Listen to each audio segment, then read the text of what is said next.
Welcome to the Duncan Duo Radio Show, hosted by Andrew Duncan, the official real estate agents of the Tampa Bay Lightning. As Tampa Bay's top-selling real estate team with over $3 billion in sales and thousands of homes closed. Sell your home with ease, guaranteed in 14 days or they'll buy it. Visit theduncanduo.com. Here's your host, Andrew Duncan.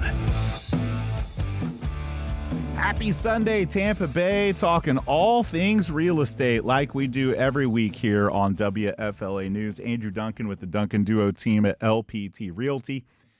And I want to start out of the gate today talking to my home sellers and homeowners that have rental properties. It's kind of a niche market, but it's something we've run into a lot recently. There are plenty of landlords out there looking to liquidate homes that they own, whether they're large institutional landlords or whether it's an individual that owns, several properties. And, we run into it quite often where we're used to giving, home selling tips to people selling their own home or selling a home they moved from that's vacant. And it's a completely different scenario when you're selling a rental property. And I want to separate this out to a couple of different segments or niches in rental property, and start first with just renting out a single family or a townhome property. You've got it rented and you want to exit it. You want to sell it. And there are typically a few different audiences of people that you can sell that property to. The first audience of people are people that would also keep it as a rental. And when you're selling it to someone that's going to keep it as a rental, and that's the highest and best use of it. So the highest and best use of a property being sold on the market that has a tenant in it is typically going to be one that's getting very good cash flow, like a great return on investment, compared to what someone would get parking it somewhere safe, whether it's a mutual fund or a savings bond or savings account. So it needs to be getting a better return than that on the cash flow. And it probably is going to be a house that maybe needs work that you don't want to put money into. So you can sell a property that's rented out with a tenant in it, okay? However, most of the time, I would say 90+% of the time, it backfires, and you should sell the property without the tenant in it because you can apply the property to a greater audience. And I want to break this down for you because when you're selling real estate that is tenant occupied, whether it is single family, townhome, condo, duplex, whatever it is, the more likely that someone is going to be an institutional investor or somebody that's looking for cash flow is going to be somebody buying something that is multifamily. The owner that wants to buy, and what I mean by that is a duplex, triplex, quadplex apartment building.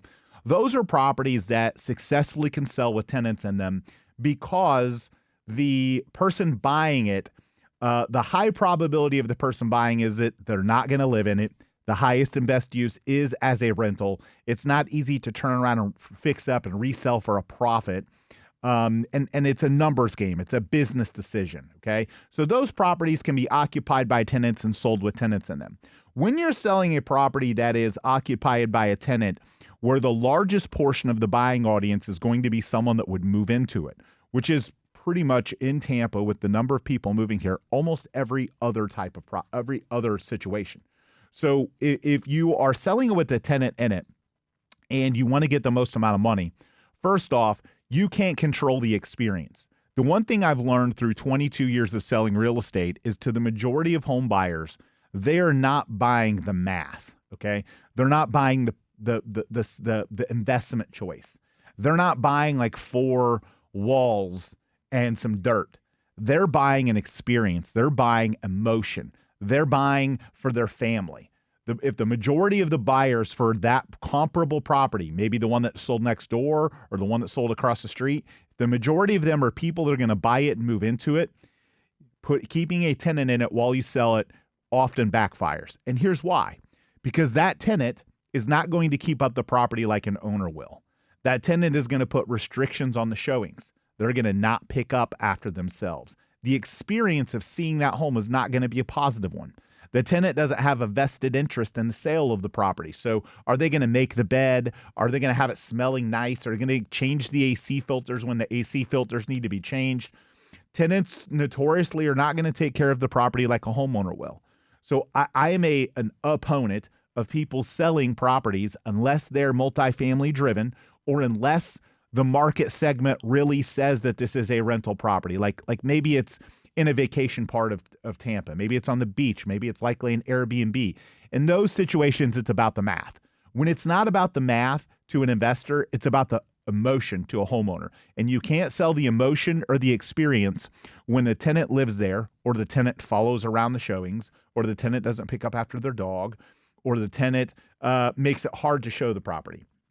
So consumers today have this high expectation about experience and service.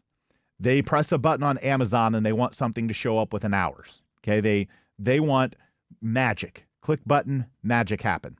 Okay, as a homeowner that lives in the property, or even as one that has a vacant property, you can provide that experience, because if someone contacts an agent or contacts a listing broker and wants to see it, that can generally be done relatively quickly. In a tenant situation, you're oftentimes dealing with the schedule of the tenant, their children, their animals, their own schedule, whether that they even call you back because you want to see it. And then typically there's going to be laws that say you have to provide so much notice per the terms of the lease in order to get into the property. So, for example, so many homeowners that have this instantaneous expectation of a response that, call up the agent, or they drive by that day and they want to see it that day, aren't going to get to see it. You're escorting those people down to your competition to the house down the street to buy it, because they might be impulsive. They might be the perfect buyer, ready to buy that house. They love the neighborhood. They love what it looks like from the street. They love the photos that you probably took and edited when the tenant wasn't laying all over the couch with stuff, strung out everywhere. So they're your perfect buyer, and you lost them. You missed them because you couldn't accommodate them, because there's a law in place that says you have to honor the tenants require for privacy. You can only get in within a certain time frame, typically 24 hours. Some leases are shorter, but the standard kind of basis is typically a one-day notice. So you're not only limiting exposure, but you're limiting the emotional experience in that home. Because when the consumer walks in to see that house, and maybe it does look good in the pictures, maybe you did do a good job of getting it cleaned up and making sure the tenant had it looking great for pictures, but you can't be there every step of the way, nor can your realtor be there to clean up. That's not their job. They're not house cleaners or house sitters. So when the door gets opened and you've got a tenant living in the property, there's a high probability that buyer entering that home is going to be let down. They're not going to have an experience that meets what they expect, and they're going to be disappointed in the product. They're not going to fall in love with it. They're not going to stay in it very long, because the tenant's going to maybe still be there, maybe, sitting outside on the porch, maybe walking around following them. It's just not an experience that helps sell a property. So if you're selling a tenant-occupied property, you have to understand, to offset those things, you're going to have to sell it at a discount. If you want top dollar for the property, my recommendation, and a lot of people look at this in a very cheap way, but they look at this and they say, well, I don't want the vacancy. And let's say you're renting it for $2,000 a month. Well, I don't want, $4,000 or $6,000 a month to lose while I'm selling the property to get it vacated and cleaned up and make that access easier. And what I can promise you through 22 years is the majority of the people that think like that they don't want to lose their $4,000 to $6,000, are losing way more than that in the value and the price that they get for the home by a subpar experience and a tenant that isn't going to accommodate people, and people are going to go down the street and buy the other house. So it's my strongest recommendation that if you are going to sell a property with a tenant in it, you better price it very aggressively. You better understand that you're going to not get market value, that you're going to get lowballed because the experience isn't going to be good, and you're going to shrink the buyer audience dramatically, because the number of buyers that can and are willing to buy that house with that experience being presented shrinks dramatically.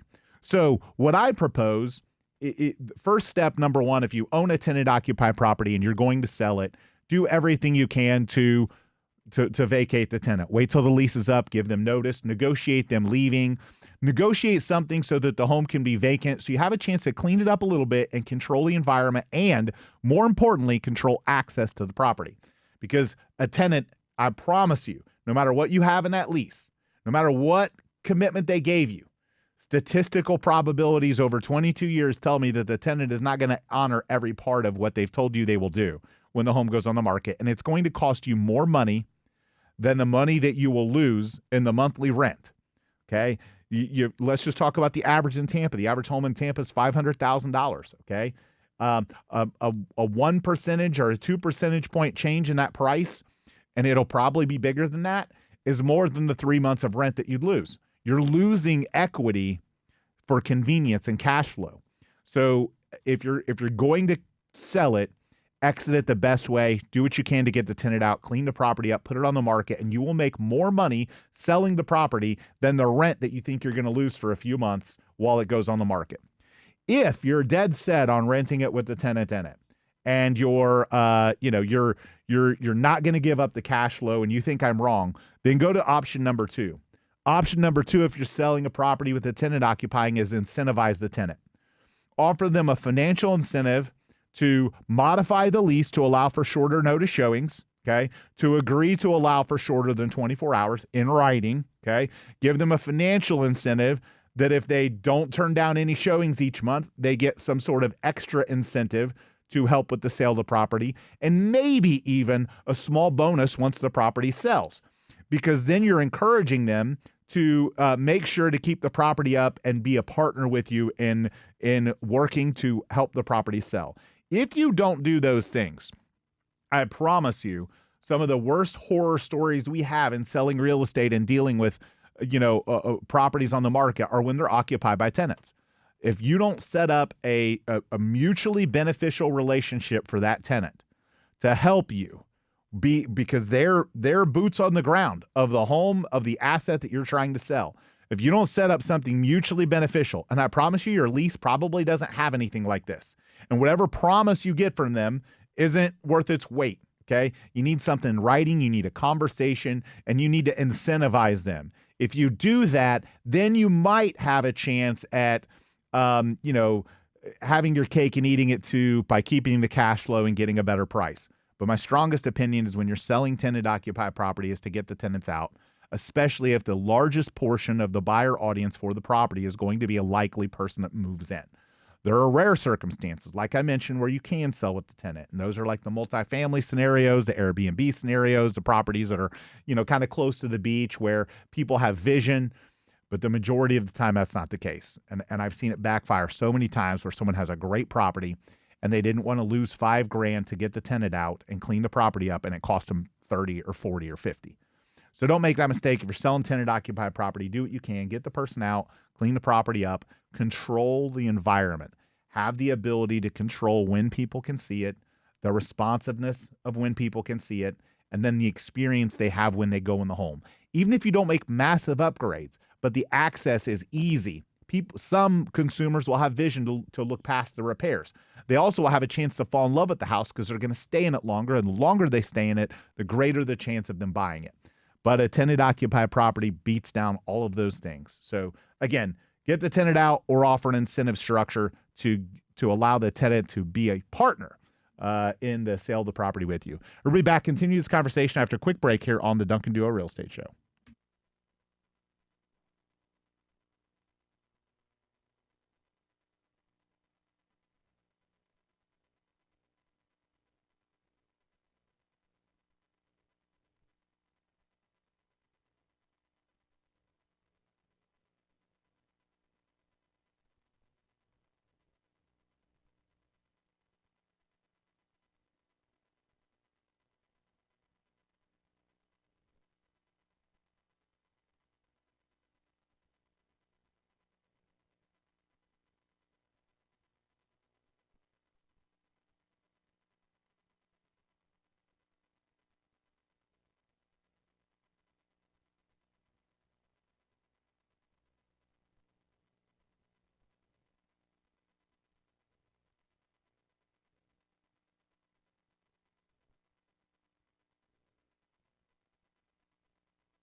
Back to the Duncan Duo Radio Show, the official real estate agents of the Tampa Bay Lightning. Top team in Tampa Bay, over $3 billion sold and counting.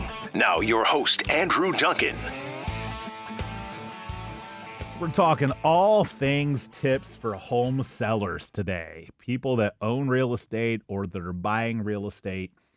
And, Andrew Duncan with the Duncan Duo team at LPT Realty, when we aren't on air, at the Duncan Duo on X, Instagram, TikTok, Facebook, and YouTube. Again, at the Duncan Duo. So through the years, we've helped people navigate through selling properties that have obstacles with title. And we've run into something a few times recently that I want to make sure people understand. So first and foremost, when you are selling property, if you own the property with someone else, okay? And what I mean by that is if someone else is on title, okay? That doesn't mean someone's on the mortgage. It's the title, okay? So if someone else is on the title, if your dad helped you buy the property, if you're, if you bought a property with your soon-to-be spouse, but you didn't end up getting married, but they stayed on the title. If you bought the property with a brother, a family member, if two single people bought a property together, whoever is on title for that property, that is who has the authority to sell it, both of them or more than one of them. So a lot of times we run into this where, there's a husband and wife that bought the property, and the husband says he's the decision maker and he can sign all the paperwork. Or somebody said, well, my dad helped me buy it, but he's letting me do it so I can sign the paperwork. Or scenarios where people are boyfriend and girlfriend, and one of the partners is the one making all the payments. But they don't end up getting married, and that person moves out, but they're still on the title. Guess what? Those people are all still owners of the property. They own an interest in the property. That unless you get a legal document that they sign agreeing to give away their rights, or there's some sort of court proceeding, like a divorce that dictates they sign, if their name is on title, they're still going to have to sign. You may have a document that requires them to, but then they still have to do it. They're on the title for the property. So we run into this a lot. We ran into a really ugly one recently where 5 or 6 years ago, somebody was dating somebody for a long time. They bought a property together. They split up. 5 or 6 years pass. She wants to sell the property. She wants all the proceeds without him. Can't do it. We can't even list it. We can't put it on the market unless you both sign. So just be really, really careful when you're thinking about adding someone to title or buying property with someone. Because no matter what, unless you have a contractual agreement, verbal word of mouth or an email back and forth amongst each other, unless you have some sort of contractual agreement that dictates the percentage of ownership, even if you're the one that paid all of it, they're going to get money. They're part of it. They have an equity position that you didn't effectively, legally remove whenever your relationship ended. I see this happen a lot. People that are going to get married, they buy a house together and then they don't get married, but the person stays on title. We had one recently where somebody bought a property and they bought it with a significant other and they planned to get married. They didn't get married. Significant other moves out. They got like a verbal that they didn't care about the value of the house. And then this person continues on with their life, marries someone. And now this person is, part of an owner of the property because they homestead it together. And then they get divorced. But now there's this massive title problem because the first person never said, I'm out. I don't need equity. And then the person that they homesteaded it with now has legal rights to equity because they homesteaded it as husband and wife. So just be very cautious. I see people make this mistake. They don't get proper legal advice. They don't realize what's going to happen. They think, well, I'm the one that pays the mortgage. And, it doesn't matter. It really doesn't. The legal documents are the thing that matters. The same thing happens when properties pass or they're inherited. It's you and your brother, but you and your brother are on title, but your brother said you could have all the money. If you didn't properly do that contractually, when that property goes to sell and that brother comes back and says, hey, I want my piece, I want my part, I'm part owner, you're paying it, or you're negotiating legally, or you're getting into a legal dispute. So before you go into the business of owning property with another person, make sure that you have your legal ducks in a row. Have something contractual, have it in writing, have it witnessed, have it done with an attorney. Take the proper steps to protect yourself, because I've seen it happen time and again where this person who paid the mortgage for 7 years, they were the sole provider, and they never took somebody off of title. Now they've got $200,000 in equity that just became $100,000 in equity because that person's still an owner. So, and the legal expense of challenging those things is astronomical. We've seen the litigation on it. We've seen it get stuck, and then you eat up all your equity with lawyers. That a specific scenario I'm talking about, it was over $200,000 in equity. The other person said that they were owed $100,000. They spent $75,000 in legal fees, and that person negotiated it down a little bit, and they lost even more money because of how much money they dumped into lawyer fees to try and dispute whether this person actually owned it or not. So just be really cautious when you're buying property and you have other people on title, and also understand husband and wife. Look, I understand if husband or wife is the decision maker, but the other party has to sign and agree to it. The other party, they are on the contract, they're on title, they have to sign the agreements, they have to sign the contracts. Whether you're the decision maker or not, they still have to authorize it if their name is on the title. So we see it regularly where it's like, oh no, I can sign everything. She told me that I could. That doesn't matter. You both have to sign it. Now, if you have a power of attorney or you have some sort of legal document you can show that allows you to do that, great. But if you're on title as husband and wife, both husband and wife need to sign. Same thing. If you're going through divorce, but not yet divorced, you're still legally husband and wife. Both of you have to sign. If you've been divorced and you owe a mortgage, it's likely that person didn't come off of title. So they're still going to have to sign. But you may have a legal right to all of the equity if that's something you negotiated in your divorce settlement, and then you could compel them to sign. They may choose not to. They may choose to hassle you. So again, selling property, it's who's on title, and anything outside of that, you've got to have a concrete, strong legal document that explains the split or what happened, or move them off of title to a quitclaim deed, or they're going to have to sign, and you run the risk of them holding you hostage for money. So hopefully that makes sense. We'll be back. Continue this conversation after a quick break here on the Duncan Duo Show.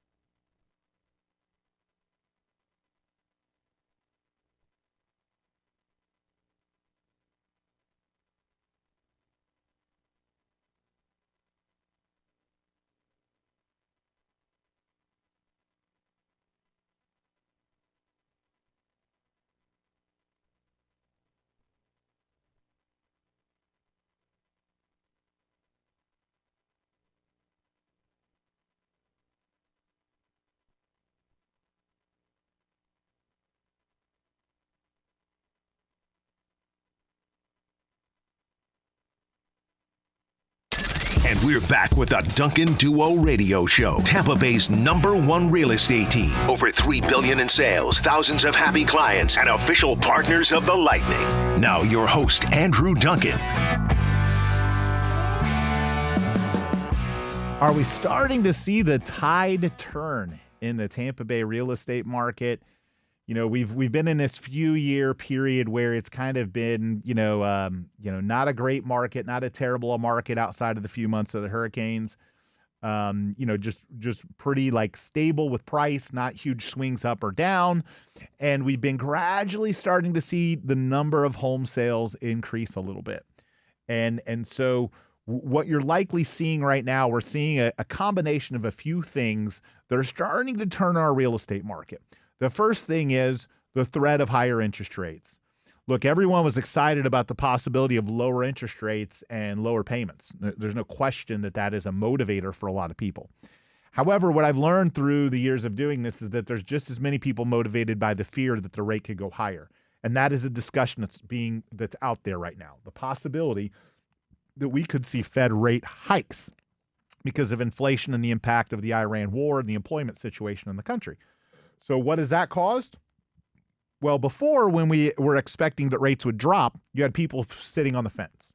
You had people saying, you know what, I'm going to wait until the rates drop because these payments are crazy. And in reality, historically, we know that doesn't work because prices then go up and people don't get that much of a better deal with a lower rate. But it is a great marketing piece. However, what we're seeing now is a switch where that would open up, a drop in rates would certainly motivate some people. But it would also it would make it affordable for more people, okay? But what ends up happening is that people that can afford it, it causes them to sit on the sidelines and keep waiting for what they think is going to be a better deal that rarely comes to fruition because prices go up and rates drop. What's happening now with this discussion about rates rising is that people that can afford the higher rate, the present interest rates, and maybe even higher, are now afraid.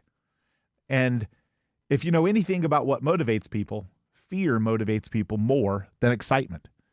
The fear that it could cost them more is more motivating than the excitement about saving money and getting it cheaper. So we're seeing a little bit of a tide turn right now with some national situations and local situations. The first national situation is interest rates.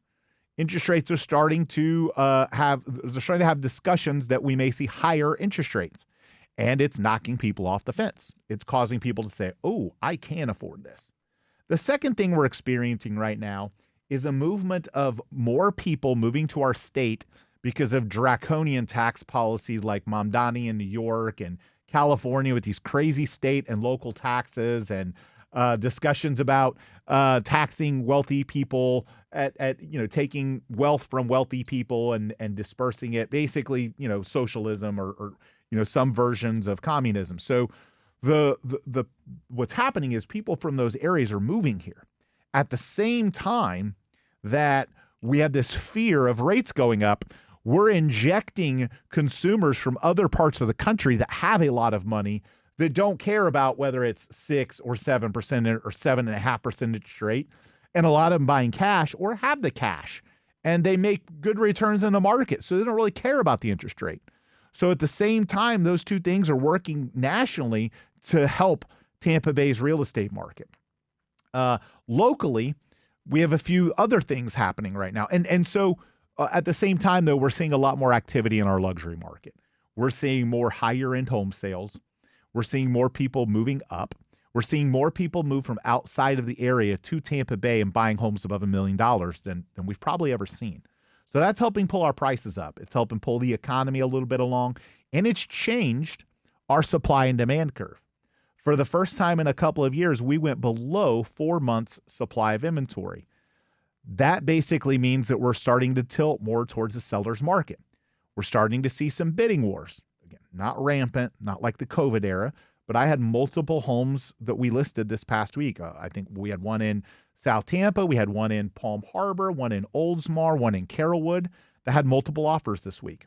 Inventory is getting gobbled up, and we're seeing an injection of buyers from other areas at the same time that we're seeing local buyers say, rates might go up more. I can afford it now. I'd much rather pay 6.75 than 7.25.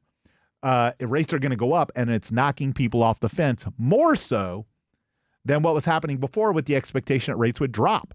Because when people are thinking, the rates might drop, they sit on the sidelines. Again, even though mathematically, I've talked about this many times, it doesn't work out for people that wait on the rates to drop. It's just the way people think. They don't look at the bigger picture. They don't look at history. They think, lower rates equals lower payments. Well, yeah, assuming you're in a vacuum and the prices don't rise. But we know when rates drop, prices rise.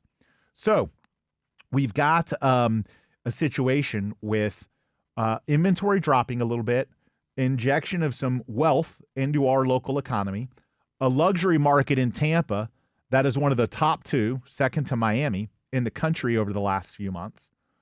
And the tide is starting to turn a little bit. The market is showing signs of improvement. And I think there's this hope and expectation that maybe by next year, so we see rates could go up a little bit, but by now, and maybe we do see some sign that rates drop in the future. Maybe not. But the psychology behind rates raising is actually knocking people off the fence. It's improving our real estate market. The last thing I would say is we're 2 years post the worst hurricane season in our city's history. The further we get away from that, the more stable our real estate market gets, and the more our market opens up to more and more people.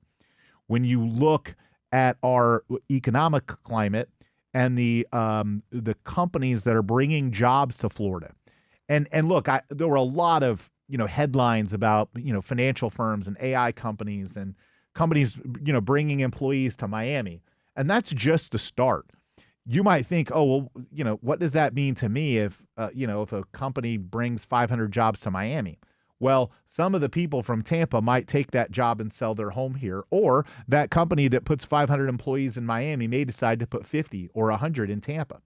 So even so, any positive activity for our state has a trickle-down effect, has some sort of impact on Tampa. So those headline stories of employers, moving here and bringing jobs here is another reason for, the optimism on our real estate market. So we have a lot of things happening right now that are very encouraging for the second half of this year and potentially next year. We're seeing some bidding wars. We're seeing good activity. We're seeing listings that weren't getting attention now getting attention. At the same time that some national factors are bringing people here and making, and kind of turning the tide with the market a little bit. It's funny. I told someone this week, and they kind of looked like I didn't know what I was talking about when I said, rates going up are actually going to improve the market.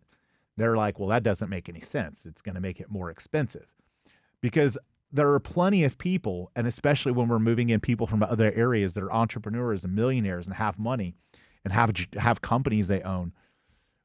That crowd doesn't care about a half-point swing in interest rates the same. But when you add on top of that the segment of the population that could have afforded homes at the existing rate, but they kept thinking they were waiting for a better deal, and now the rug is pulled. Now they're like, uh-oh, it isn't going to get better.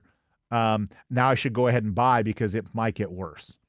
So those things are contributing to some recovery in Tampa. I'm very optimistic about the second half of this year. The last thing I'll say that's fueling this movement in Tampa real estate is Governor DeSantis's and now our legislature's approved proposal that's heading to the ballot in November to dramatically reduce property taxes for homestead owners, including a full exemption of non-school taxes for people with an assessment of $250,000 or below, and eventually a $500,000 potential exemption. So that is moving people here, because guess what? If you don't become a resident in Florida by the end of this year, you wait 5 years for it. So it's this nice little surge of home buyer activity on top of all the things I've covered. People are predicting this has a strong likelihood of passing. So they're moving ahead of that. They're saying, hey, I think there's a good chance that this passes. And if we won't know till November if it passes, I don't want to wait until then. I've been thinking about moving to Florida. Let me just go ahead and do this now so I don't have the 5-year penalty of waiting for lower property taxes. I can lock in now. So I think all those things are moving the market in our direction. And if you're a real estate agent and the market isn't moving in your direction, you might be at the wrong place. You might need a change. We are hiring at our team. Go join us. JoinTheDuo.com. You can set an appointment with us. You can apply for open positions. Again, that's JoinTheDuo.com, whether that's you, whether you know somebody that's struggling in real estate and, they're not achieving what they want to accomplish.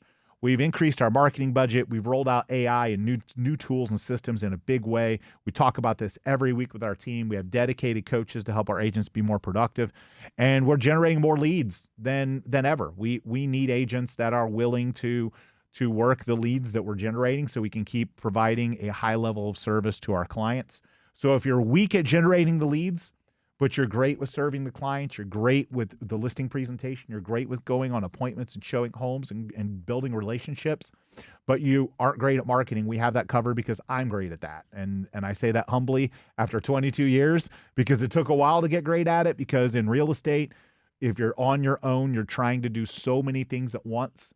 And a lot of them, it's hard for you to keep up and learn how to be great at all of those things at once. And it's why so many real estate agents are moving to teams right now, because the teams are going to take off the plate the things that real estate agents aren't good at, whether it's the contract to closing transaction management process, whether it's the marketing dollars that the person doesn't have or they don't know where to spend it, whether it is the training and coaching and accountability to help them be productive. Those are all things that we offer. And if you're halfway through the year now, which is where we're at, we're a little past halfway, and you haven't hit your goals, you haven't accomplished what you wanted to, you didn't sell the number of homes. The definition of insanity is doing the same thing over and over again and expecting a different result. You might need a change of place. And you may not. You may just need to work harder.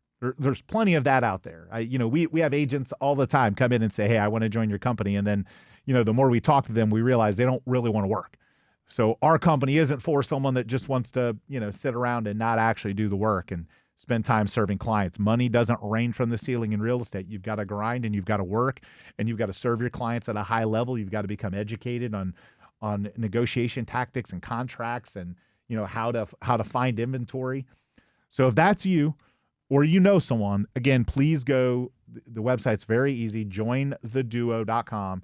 You can apply for any of our open positions there. You can set an appointment to have a private, confidential consultation with our team to talk about what we offer and what our team structure is like. And I would also encourage you to reach out some of our existing team members.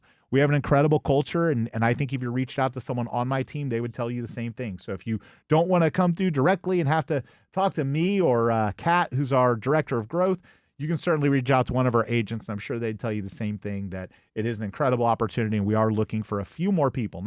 I'm not trying to have hundreds of agents, okay? But I do need a few more people so that we can keep serving our clients at a high level. And again, you can do that, jointheduo.com, share with a friend or family member.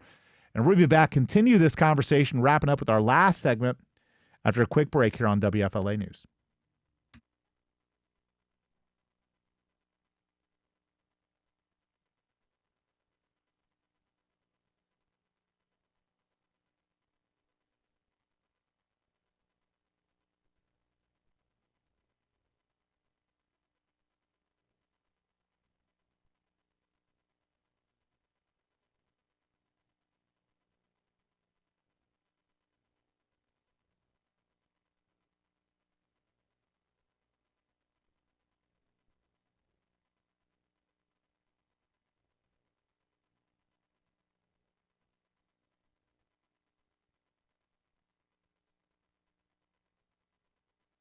Back to the Duncan Duo Radio Show, hosted by Andrew Duncan, official real estate agents of the Tampa Bay Lightning and the team that guarantees your home sells with ease. Visit theduncanduo.com right now. Here's Andrew Duncan.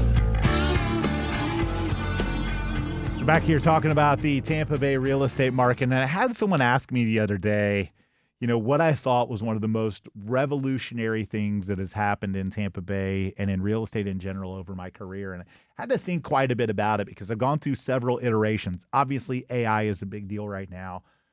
I went through the iterations with the MLS and agent websites and, dialing for dollars and short sales and foreclosures and, all these different things. But when I really drilled it down to technology, the thing that I keep coming back to the most is probably the automation that has come into homes for consumers. So whether it's you've got an app that can control your refrigerator or a water faucet or your TV, your pool, your garage doors, your door locks, your temperature, all of these things, it's amazing what has happened with home technology and automation. Cameras as well, the high quality of the cameras, the ability to have cameras everywhere. And to me, it's a little Big Brother-esque because, this is, you've got cameras in your house and, could it ever get hacked? Could someone see what's going on? All of these things matter.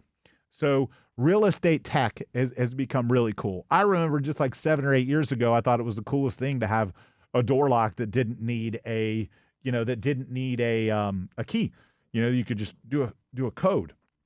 Now they've got it to where it is advanced to the point where you don't even need a code. It just senses your phone. And when you get close to the door, it automatically opens. Same thing, you can have it set up to where your home sets the temperature as soon as you open the door and come home. You can give verbal commands to turn to different TV channels. You can turn on your pool. You can turn on lights, turn off lights. All of these things are coming, and it's getting more and more advanced with technology to automate those and then give people a specialized experience with the environment in their home. And, it's funny because, again, I remember when it was cool to have a door code. Now, literally, you can walk up. There are door locks that you can walk up and it automatically recognizes your phone and automatically opens your door. So, similarly, you can have your cameras trained to not record a known person. So if you get notifications with motion of someone walking in your backyard, you can have the cameras trained to where it doesn't notify you and send you a video if it's your spouse or your kid. And even the cameras that are recognizing items, like, a camera in the backyard that recognizes you have a snake and tells you. So the technology has just gotten pretty incredible and amazing. And so as you're out there looking at homes, if you're maybe someone, and we've run into this a few times recently, that's not as advanced with technology, you don't quite know what's happened, you don't understand these things. The level of advancement in technology can be a little overwhelming, but you also have to be conscious when you're looking at homes that the person that is selling that home may very well be watching you on camera, or in some instances listening to you. They're not supposed to. That's illegal if you don't notify someone that you're recording or listening in on audio. There are people that do it. There are Ring cameras that record audio that can be hidden. You have to be really, really cautious when you're looking at homes, because you don't want to give up a negotiating position. We had something recently happen where one of our agents was walking through a house with someone, and they were talking about the offer that they were going to make. And the homeowner had a Ring camera and could hear the conversation and knew what the homeowner said about, what they wanted. Now, this camera was hidden, but at the same time, the agent should have known better. You shouldn't have had that conversation in the house. We had to give some coaching there. But it's important that you understand that you're being watched, that you're being listened to, and understand the technology behind, some of the settings in the home. No different than, pretty much anywhere you go today, there's the chance, when you see some of these criminal trials or someone goes missing, and you realize like how quickly they can go through and find data and information and videos, consumers and homeowners that have these setups at their home can essentially undermine you in negotiations or get really upset at you or your agent when you might say something not favorable about their home. So, Big Brother with technology has arrived. It is incredible to see the automation with smart home technology today, with pretty much anything you can think of. It's being done to customize the experience of a homeowner. But that being said, when you walk through the house, okay, understand you might be being listened to. Don't talk about the house in the house. Don't talk about what you're going to offer in the house. Don't talk about things that someone else might hear, because there's always someone around, potentially even with a phone today.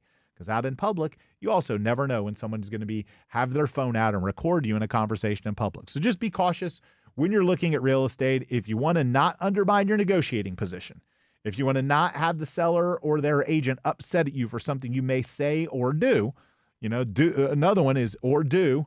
Seen people put their feet up on people's chairs. I've seen people turn on their TV and change the stations. I've seen people leave doors unlocked, all on video. So just again, know that you're in essence being watched, and your actions and the things that you say while in that home could potentially not help you in a negotiation situation. So hopefully that makes sense. But again, smart home technology, amazing, but it does come back to bite people that aren't prepared.